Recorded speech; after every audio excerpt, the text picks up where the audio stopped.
This is Richard, Find eBook Readers blog, and I have the new Pandigital Novel Personal e-reader here, and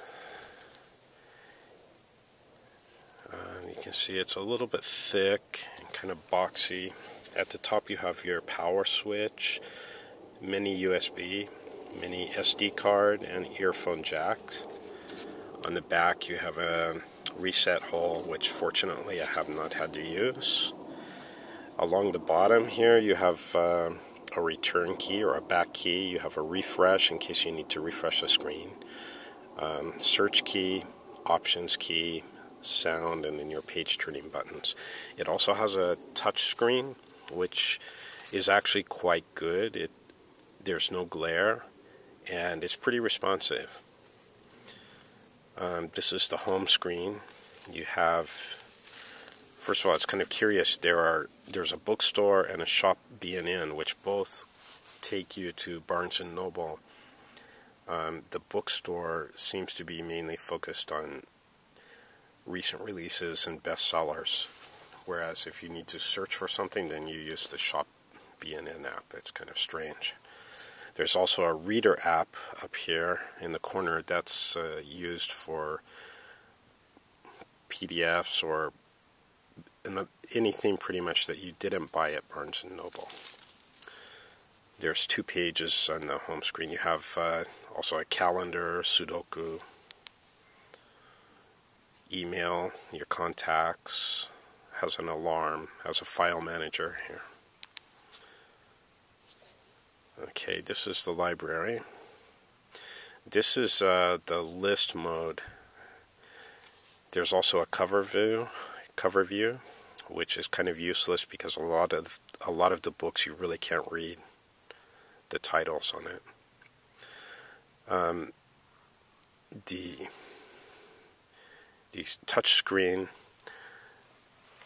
that the novel has is pretty good. There's no glare whatsoever, and it's pretty responsive. This is using a Sypic screen.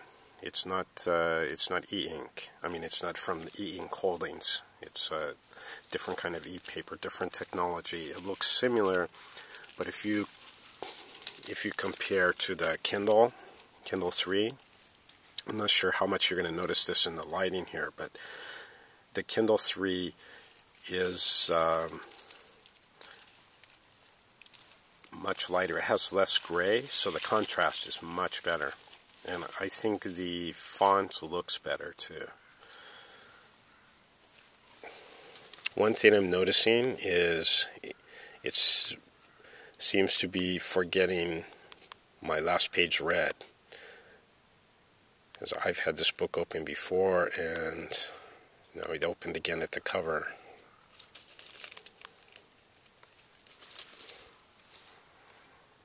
It's got a few little problems like that. Sometimes it lags like it just did.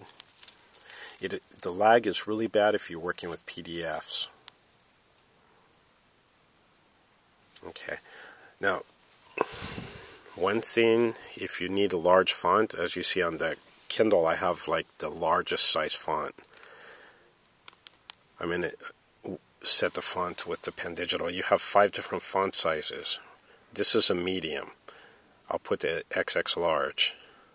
There's not much difference. That's as large as it gets. So if you need for accessibility reasons, if you need a large font, you better go with the Kindle.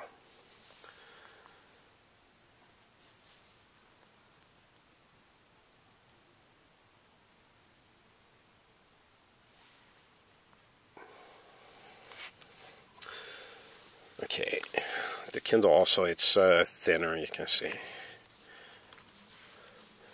I'll just do a quick page turning competition between the two, just so you can see that it's different books and everything, so it's not really a scientific thing, but just to get an idea. In general, the Kindle's much faster. But also watch the difference in the page turns between the Sypic screen and the e-ink screen.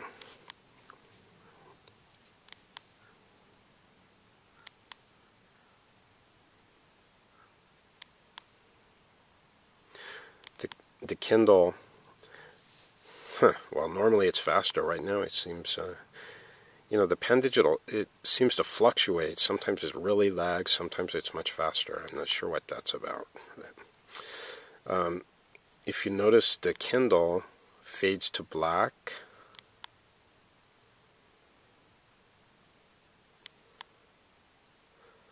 But the Cipic screen doesn't. It's a much cleaner page refresh than the e-inks.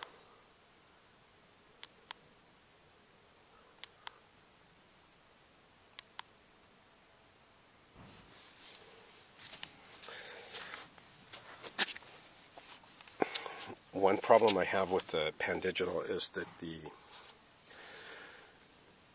touch screen is not really well implemented. I'm thinking it's changed, it's lost the font size that I set before. It does that sometimes. You have to reset the font size. It's just annoying. Also, it has an accelerometer. Every time the screen orientation changes, it resets your font size back to the default, which is not good. Okay, say if you want to make a bookmark, if you're familiar with the Sony's new e-readers, to put a bookmark with their touchscreen, all you do is double tap up in the corner. You can't do that with this. Okay, if you want to put a bookmark, you have to hit the hard key at the bottom, the option key, then hit bookmark, and then add bookmark, which is kind of silly. And then you got to push the option key again to get out of that menu, otherwise you can't change the pages. Okay, the other thing is for the dictionary. With the Sony again, you just double tap a word to get a definition. With the Kindle, you move the cursor around using the 5-way controller, and it's it's not quite as fast, but it makes more sense. With this, you have to push the options key, then you push a dictionary, which sometimes doesn't seem to respond very well. Okay, then you have to tap the word you want to look up. Okay, then you close it. It's just kind of clumsy, not very well thought out navigation, in my opinion. I'll try a PDF now. This is not an optimal e-reader for reading PDFs. First of all, you're resizing. You can take out the margins, so you get a little bit of resizing there.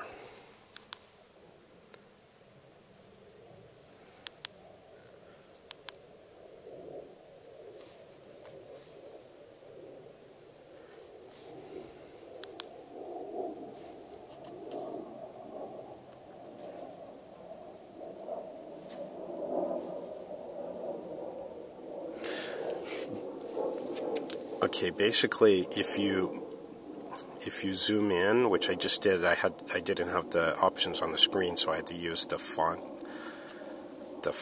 change font size menu. It does the same thing in the PDFs, but basically what you're getting is I think about a quarter of a page onto the screen, and then you have these little chevron-shaped arrows here that you can tap to go to the next part of the screen.